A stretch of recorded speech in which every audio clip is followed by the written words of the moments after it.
Hello, in this State of the Market video, I am covering the state of the cryptocurrency market. Bitcoin is at 7,600. Total market cap of all cryptocurrencies is $333 billion. EOS is currently at $11. So the crash that I was predicting has started to happen. I thought anywhere from 8,000 to 6,000 would be the bottom. 8,000 has broken, so 6,000 is now the likely candidate. And I predicted that a couple weeks ago in my prior State of the Market video. So this is the chart of Bitcoin. Around here is where I predicted that Bitcoin would go to 8,000 or perhaps 6,000. And I leaned towards 6,000.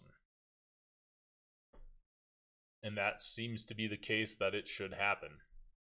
So then, why should we expect this kind of behavior from Bitcoin? How is this predictable? Do I use technical analysis? No, it's very simple.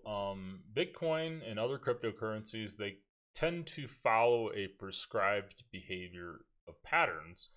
And this is the mega rally with the subsequent crash and bounces that follow. So you can find other charts with multiple bounces following the major rally that has crashed.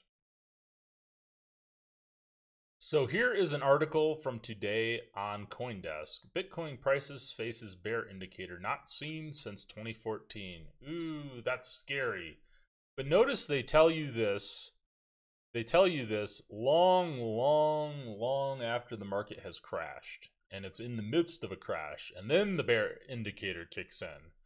So these indicators can be useful for day trading. You can make money on them with day trading, but I don't day trade. They're useless. They're useless for me because they are lagging indicators.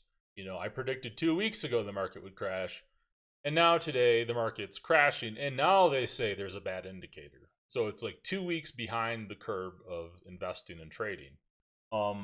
So I'd want to encourage you that you can use wisdom to analyze the market, but you don't get lost in the technical analysis stuff unless you're a day trader. Then it's very useful. But if you're not a day trader, technical analysis needs to be kept very simple, and it needs to be based on psychology of the market and experience of how the charts work, experience of how things trade.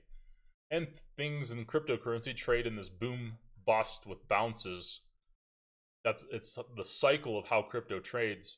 So if you just understand that, it becomes way simpler than trying to use moving day averages and stuff like that. That stuff will just confuse you more than it'll help you. So what that guy's covering today, absolutely useless for what I'm doing, because I just say it's going to crash up here, and now he's saying it's going to crash down here.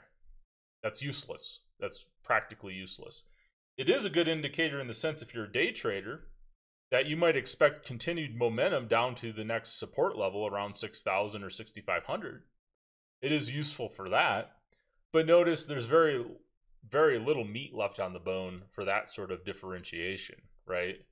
For that to be a good investment there, you really have to be a day trader. So as the market continues to likely decline over the next several days, do be aware you want to look out for those projects that you're interested in buying, like EOS or Steem.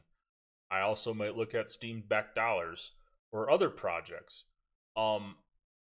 And the reason is you're going to get the best prices during this crash, and it's likely a stabilization crash. It's unlikely that this test of 6,000 would break below 6,000. Very likely it holds like 6,500 and maybe dips down to 6,000 briefly, but probably not much below that.